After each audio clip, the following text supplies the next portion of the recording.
Good morning, everybody, and welcome to the Rangers Review morning briefing for Tuesday, the 8th of February. I'm Derek Clark. I'm joined this morning by Joshua Barry and Johnny McFarlane. How are we doing, lads? Good. All fine, thanks, Derek. Yep. Absolutely fantastic. Remember, just a wee bit of housekeeping before we begin, folks. If you're watching us on YouTube, if you've not hit that subscribe button already, then if you do so, you'll never miss a video when we go live. And also to head over to the Rangers Review site, if you've not already done so as well, just head over to rangersreview.co.uk/subscribe if you haven't already done so, and support top quality journalism covering the club you love. Just £2.99 a month. You won't regret it. Okay, folks, let's look back. Well, Johnny, I wanted to ask you first before we look ahead to the youth game this afternoon. We spoke to Joshua yesterday. We done a bit of a review over the 5-0 demolition against Hearts at Ibrox on Sunday. You watched it as well, and were you as impressed with the performance as we were? Yeah, I think it was Rangers' best performance of the season, wasn't it? The key thing was the bounce back from such a bad performance to such a good one, and the mentality that shows. A lot of people have questioned, I think, this squad, this manager, and they answered a lot of the questions there, I think, in a quite emphatic way. And it was a thoroughly enjoyable game to watch. Thought Hearts contributed.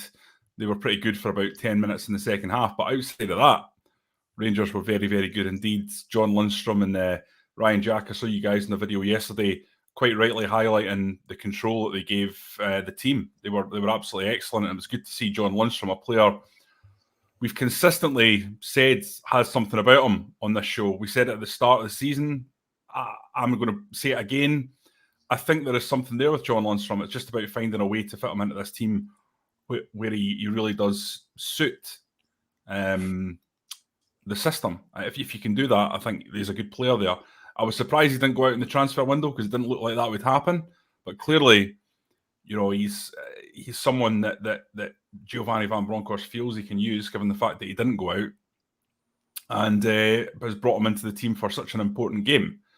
And he talked about, I think Giovanni Van Bronckhorst talked about character, or he talked about personality. It was something like that in the team. And both those two, I've got that in spades, experience and character, and they showed that, I think, in the game. And of course, I can't talk about that game without saying that Alfredo Morelos was absolutely superb. His link-up play was tremendous. His finishing was, it was okay. Let's not get carried away. But overall, I thought he was just in his absolute unplayable best form. You know, he really got in about the central defenders, and it was terrific to see. Yeah, absolutely. It's sort of set the precedent, hasn't it, Joshua? I mean, Scott Hammond gets in touch, says we need to play that like that every game now. I've got a piece out this morning.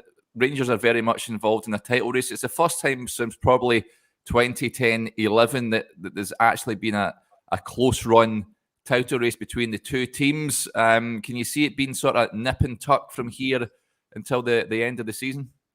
The manager said as well after what Scott is saying, that that's the level, the way to go forwards, the standard that the side have set. And I think certainly in terms of there was elements, I think, of Hearts' performance that played into Rangers' hands in terms of how much room they had to hit in behind the defence. But equally, I thought Rangers exploited that really well. It's all very well having that, but Rangers did really well to take advantage of it. So. Yeah, another big game with Hibs tomorrow. Hibs, I envision, will, as Maloney did at Celtic Park, try to keep the ball and might offer some more opportunities for Rangers to be aggressive and try and win some high turnovers. But yeah, certainly, especially over the next few games, it was so vital that all the basics were there.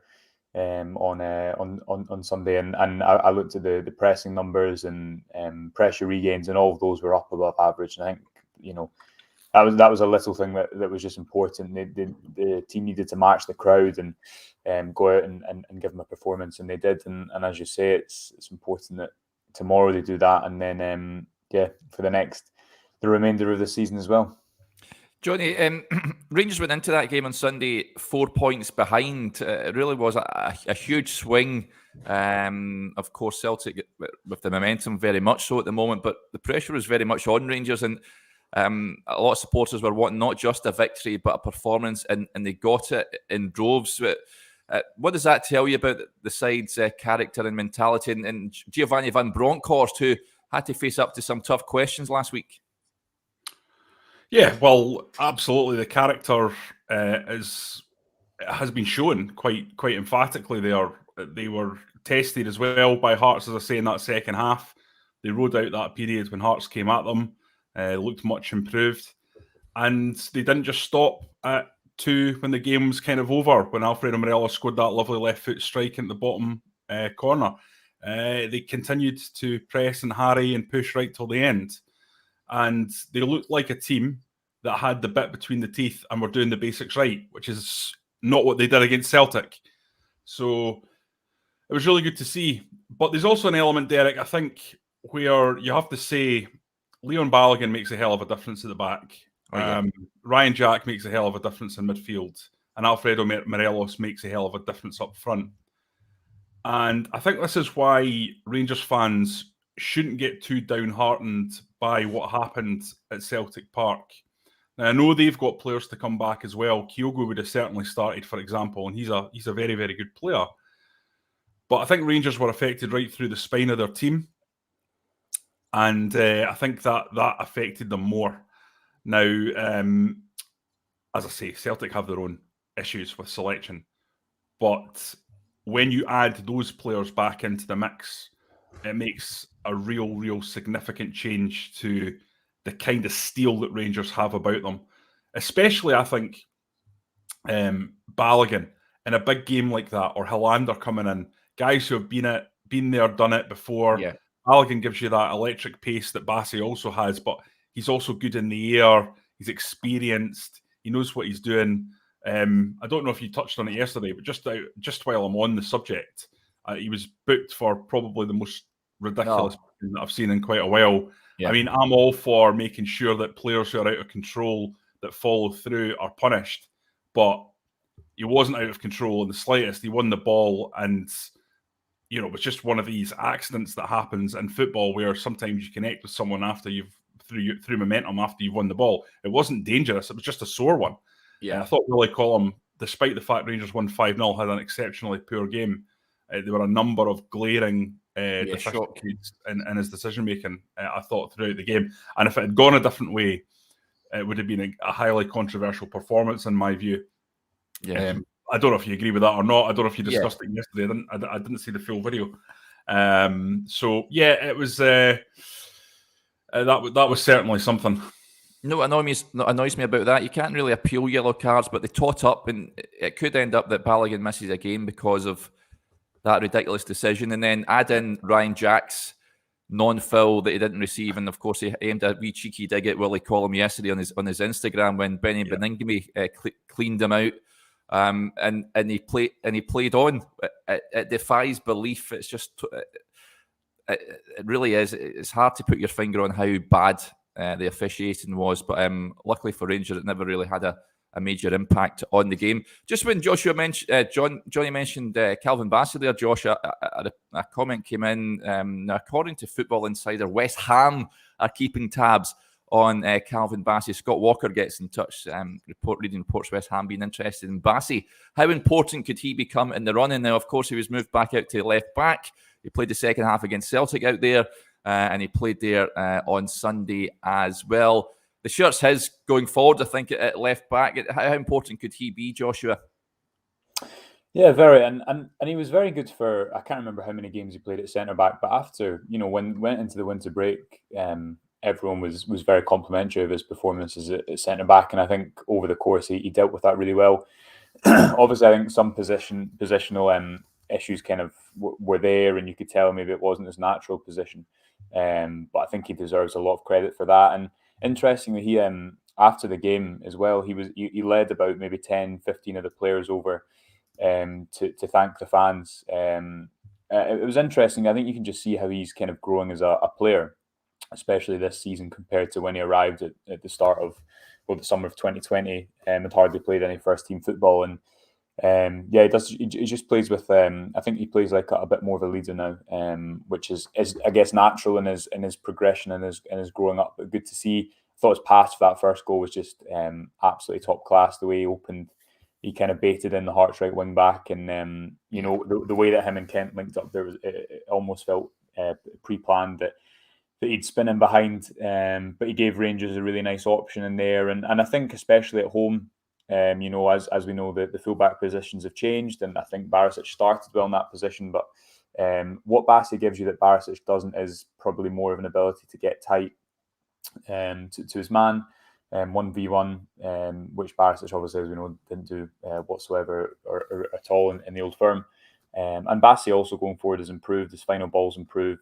And when you're playing in kind of that infield position more, the need for someone like Barisic with his final ball from deep, his crossing is probably less pronounced or needed less regularly. So I think it's his position at the moment. I don't think anyone could disagree with that. And it's no bad thing at all to have that type of competition in an area of the pitch, because I'd imagine it'll bring out the best of both players. Yeah. Before we move on and talk about the game today regarding the B team, John Dooley gets in touch and says, "Morning, gents. Hope you're well. Do you know if hopefully I pronounced this correctly, Kevin Siabutaru's position is at left back? This is the 18-year-old Romanian who's joined Rangers last month, apparently knocking back 9 other clubs, English Premier League clubs as well, to join Rangers. So yeah, I believe that is the case. He has a left back, and he's hoping to be part of the first team squad next season. Other than that, I don't know too much about him, but certainly highly rated. And if he's got a number of clubs chasing him, then it's certainly a big coup for Rangers. So watch this space with regards to him. And that leads us nicely on, Joshua, to big game today for the B team, the under-19s taking on Sevilla in the UEFA Youth League playoff. Rangers, of course, won their 2 previous games against Hammarby and Sofia. And a big game this afternoon down at Dumbarton. You're going to be there for us. What are you expecting? Yeah, really looking forward to it. Spoke to David McCallum and Alex Lowry yesterday, and McCallum spoke about the challenge that Sevilla will pose, compared it to when Rangers played Atletico Madrid, maybe I think 2 years ago, in terms of the challenge that faces them tactically and technically. But really looking forward to it.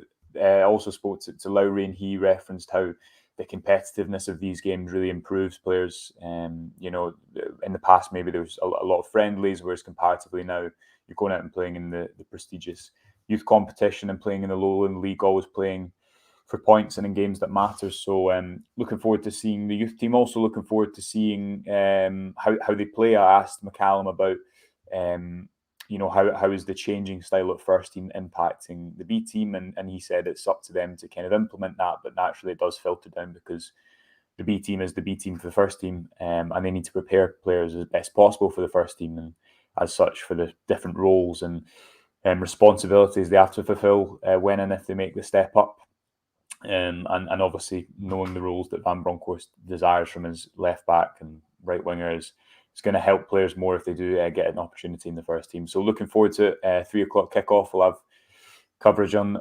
website, and yeah, hopefully a good win for the B team. Yeah, Johnny, I was watching Alex Lowry yesterday, and it's eye-opening to see that talking about competitive games. Of course, Rangers and Celtic in the Lowland League this season, and these matches in the UEFA Youth League, it can only benefit Rangers for a kick-off, but Scottish football as a whole, I know there's a big debate about whether Rangers and Celtic should be in the Lowland League this year, but I think you need to look at the bigger picture. It's been a positive thing, you'd have to say, don't you agree? Oh God, you're asking me to get involved in one of the most emotional and controversial topics on Twitter. I really, really don't want to answer this question. No, listen, from a Rangers point of view, obviously it's brilliant. Rangers and Celtic, and I think, to be honest, Hearts, Hibs, Aberdeen, Dundee United, you know, the big clubs in Scotland should have B teams. It's the way to properly introduce young players to competitive action against men where they're properly tested. And I'm completely convinced it's the right way forward. But, you know, the lower league teams and their fans, I don't think necessarily see it the same way as we do. They think differently on the matter, or certainly the ones on social media, if they're anything to go by, they're not shy in coming forward to tell you that it's codswallop. Let's just put it politely.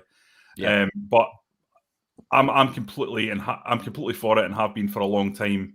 I remember speaking to Mark Votta maybe 10 years ago about this when he was the performance director, and he was passionate in terms of this giving Scottish footballers the chance to test their skills against men. The problem that you have is if you speak to any development coach in Scottish football, they'll say the same thing, which is that academy football's kind of stale. It's not really real. It's very tippy-tappy, knocking it about with abandon. Everyone looks like Barcelona. It doesn't have that competitive edge, that physical cut and thrust. So players aren't really getting the best grounding, and it's a bit of a shell shock when they come into actually action against grown men, where people are playing on the pitch for bonuses, playing for their futures, playing for their to pay their mortgage. It's a completely different kettle of fish, and all of a sudden, it's a sink or swim situation. And I think what they're trying to do is to build in that halfway house where it's a little bit less taxing on the players, because they're going from the high level of youth football and Scottish football to a lower level of men's football to the Rangers first team, as opposed to that lower level of youth football to Rangers first team, which is just an enormous jump. And you really do need to be a kind of generational talent to make that jump. And history's taught us that, from Barry Ferguson to Nathan Patterson. The kind of players that make it are only absolutely top notch. And we've seen a number of very, very talented players fall by the wayside and not make it and have decent careers elsewhere. The one that jumps to mind immediately would be Ross McCormick and players like that. Maybe Charlie Adam, although he did have a decent spell at Ibrox as well, but certainly the best football of his career was played elsewhere. And I think that's a lot of that comes down to the fact that there's just not a lot of patience at Rangers to develop players. They need to be good. They need to be ready for the first team there and then, like Nathan Patterson was. Yeah, and that's troublesome. But overall, I'm totally behind it. I don't know what Joshua thinks. Yeah, I mean, I see that argument too. Obviously, I think it's an emotive topic, as Johnny says, in terms of we look at, Rangers supporters probably look at it as a possibility for progression and development. And if your team plays in that league, you probably don't want your team's league to be looked at as within that context. But I think what Rangers bang on about a lot is not only the pathway, but the kind of best versus best development, all these things. Yesterday, again, McCallum spoke a lot about how beneficial these types of games are for players in terms of playing with the fans behind them with expectation, playing in a competition that means something. And Alex Lowry said the exact same. So I think you've got to take the players' words for it, absolutely. And just on a common sense basis, if you play against in more taxing environments, more testing environments against better players, as Johnny says, against players that are trying to get bonuses to pay for their mortgages, all these things, and also, I think what it allows is it allows teams to keep their best players at the club. And something that you see Man City do quite a lot, for example, is instead of resisting urge to always loan out their best young players, I think we probably understate the importance of players like a Lowry or a Patterson in the past, training with the first team every day and being in that kind of controlled environment for the club to get the very best out of the players' potential, and playing these types of games allows them to then go and play in the B team and play in games that matter, as opposed to just friendlies that don't hold much significance.